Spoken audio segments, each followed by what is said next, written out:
في صباح هادئ كان جوكو وجوهان يتدربان معا في الغابة. كانت أشعة الشمس تتسرب بين أوراق الأشجار وتلقي بظلال خفيفة على الأرض، بينما كان صوت تصادم قبضتهما يتردد في الأرجاء. كانت الحركات سريعة ومتناسقة، حيث حاول كل منهما اختبار قوته وصبره.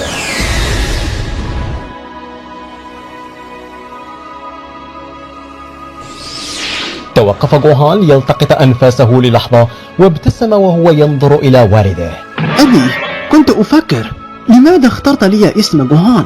ابتسم جوكو وأجاب بلطف: لقد سميت على اسم شخص عزيز جدا علي. جدي الذي رباني بعد أن فقدت والدي كان اسمه أيضا جوهان، وكان بالنسبة لي مثل الأب الذي لم أكن أعرفه. علمني كل شيء من الصيد إلى فنون القتال.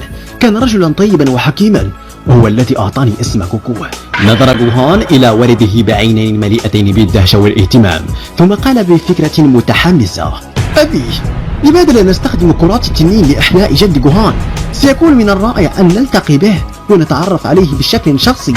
تفاجأ جوكو من اقتراح جوهان، لكن ابتسامة كبيرة ارتسمت على وجهه. هذه فكرة رائعة جوهان، دعنا نذهب فورا ونجمع الكرات السبع. وبعد أن جمع الكرات، وقف الاثنان أمام التنين شينرون، وقام بتمني إحياء الجد جوهان. بلمحة من الضوء الساطع ظهر الجد أمامهما. كانت عيون جوكو مليئة بالدهشة، بينما نظر الجد جوهان إلى جوكو ثم إلى جوهان بابتسامة دافئة. كانت لحظة مليئة بالعواطف، حيث اجتمع الأحفاد مع جدهم ليبدأوا في حديث عميق. جوكو، يا إلهي، لقد كبرت كثيرا. ومن هذا الشاب؟ أجاب جوكو بفخر: هذا ابن جوهان، لقد سميته تمنيا بك لأني لم أنسى أبدا ما فعلته من أجلي.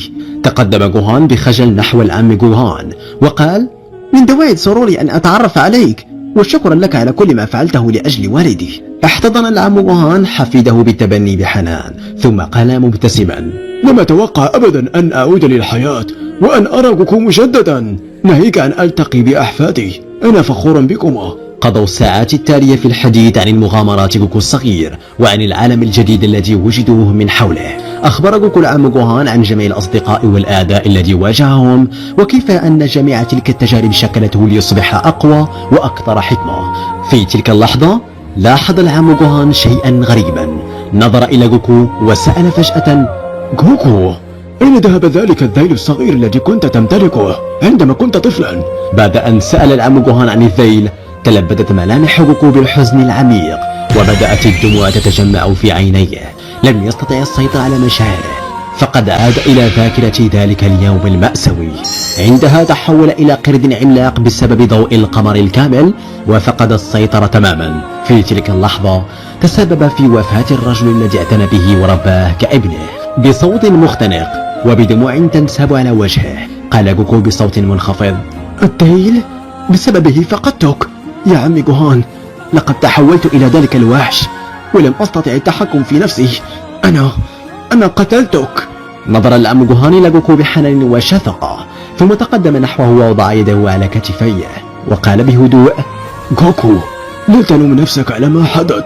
كنت مجرد طفل ولم تكن تعرف ما الذي يجري. أنا سعيد لأنك الآن تعرف الحقيقة، وأنك تطورت لتصبح الشخص القوي والطيب الذي أمامي.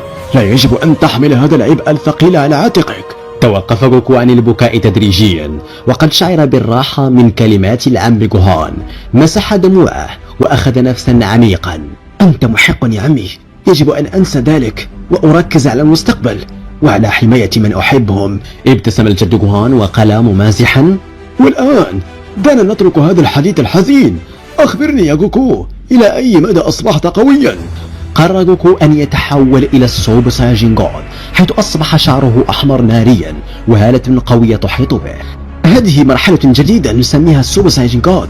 إنها تتجاوز حدود القوة التقليدية للساينس وتسمح لنا بالاستفادة من طاقة الحاكم. بعد ذلك تحول جوكو إلى السوبر سايجن بلو، حيث أصبح شعره أزرق لامعا والهالة حوله أصبحت أكثر نقاء واستقرارا. كان الجد جوهان في حالة من الدهش والإعجاب وقال: لم أكن أعلم أن هناك مثل هذه القوة العظيمة. أنا فخور بكما. جوكو وجوهان، أنتم تمثلان مستقبلا مليئا بالأمل والحماية لهذا العالم. بعد أن استعرض جوكو وجوهان جميع تحولات السوساجين أمام العم جوهان، بقي الأخير متأملا في قوة جوكو وحفيده. كانت عينيه تلمعان بتفكير عميق وكأنه يفكر في شيء مهم.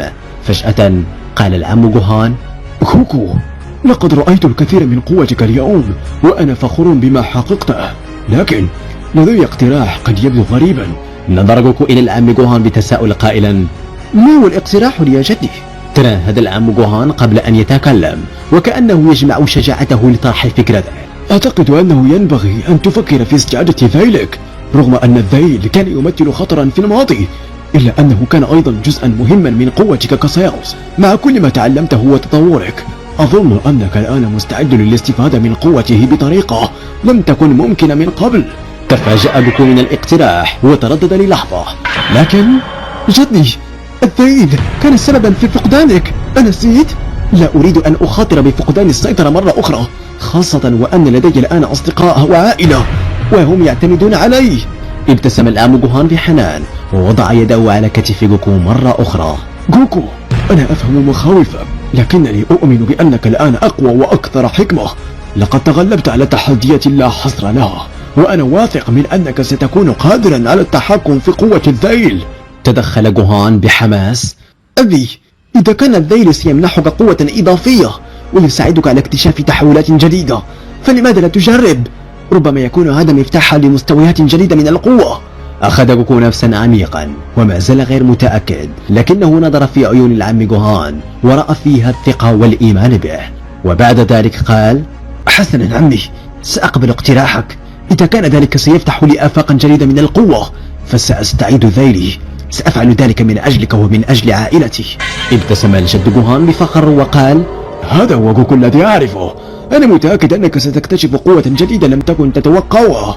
وهكذا قرر جوكو الاستعانة بكرة التنين مرة أخرى لاستعادة ذيله، وهو يعلم أنه الآن قادر على التحكم في قوته واستخدامها بحكمة.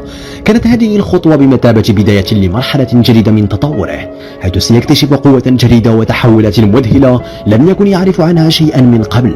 كل ذلك بدعم وإيمان من الجد جوهان الذي كان دائما إلى جانبه. بينما كان جوكو والجد جوهان يتحدثون عن قرار جوكو باستعادة ذيله، فجأة شعروا بطاقة هائلة تقترب منهم. كانت الأرض تهتز قليلا تحت أقدامهم، وسرعان ما ظهرت مجموعة من الشخصية المألوفة في السماء. هبط فيجيتا بقوة على الأرض يليه بيروس وويس، ثم تبعهم كل من بيكولو وكوريين. كاكاروتو، شعرنا بوجود شخص آخر هنا وطاقته غريبة علينا. من هذا؟ ابتسم جوكو وأشار إلى الجد جوهان. فيجيتا، أود أن أقدم لكم الجد جوهان، الرجل الذي رباني عندما كنت طفلا. لقد استخدمنا كرة التنين لإعادته للحياة. نظر فيجيتا إلى الجد جوهان بتحفظ، بينما ويس قال حرفيا: فهمت الآن. هذا يفسر الطاقة الفريدة التي شعرنا بها، ولكن ما هو التالي؟ أخبرهم جوكو أنه استعاد الذيل بعد إصرار الجد جوهان، وكيف أن الجميع يعتقدون أنه سيفتح أمامه آفاقا جديدة من القوة. ابتسم ويس بشكل غامض وقال: فكرة مثيرة للاهتمام. بما أنك قد وصلت إلى مستوى الغريزة الفائقة، سيكون من الرائع أن نرى كيف سيتفاعل الذيل معها. قد يؤدي ذلك لاكتشاف شكل جديد لم نراه من قبل. دعنا نرى ما سيحدث عندما تمزج الغريزة الفائقة مع قوة الصياغة الكاملة في ذيلك. أغمض جوكو عينيه وبدأ يركز طاقته محاولا للوصول إلى حالة الغريزة الفائقة. تحولت عيناه إلى لون فضي براق، ولكن هذه المرة كان هناك شيء مختلف. ذيله بدأ يتوهج بلون أزرق براق، وكأن الطاقة التي كانت كامنة فيه تم إيقاظها بالكامل. فجأة بدأ المناخ يتغير بشكل دراماتيكي. السماء صارت ملبدة بالغيوم الداكنة، والرياح العاتية بدأت تهب من جميع الجهات. الأرض بدأت تهتز بشكل قوي، وكأن الطبيعة تستجيب لقوة جديدة تطلق. حتى بيروس حاكم الدمار شعر برعشة خفيفة من الخوف والدهشة. من بعيد شعر الجميع في الكون بهذه الطاقة الهائلة. تجمع مقاتل الكون السابع، بينما بدأ القادة في الأكوان الأخرى يشعرون بالارتعاش. حتى المساعدين الآخرين وزير ساما انتبهوا إلى هذا التغيير المفاجئ في طاقة جوكو. بينما كان الجميع ينظرون بدهشة، ارتفعت طاقة جوكو إلى مستوى لم يسبق له مثيل. ظهرت حوله هالة جديدة تماما، مزيج من الألوان الفضية والذهبية والزرقاء. وكانت الهالة تتداخل بشكل عجيب، وكأنها تجسد تدخلا بين قوة الصيادين وغريزة الحاكم، وبدلا من أن يكون هذا تحولا هادئا كان يحمل قوة مرعبة تكاد تغير الواقع من حوله.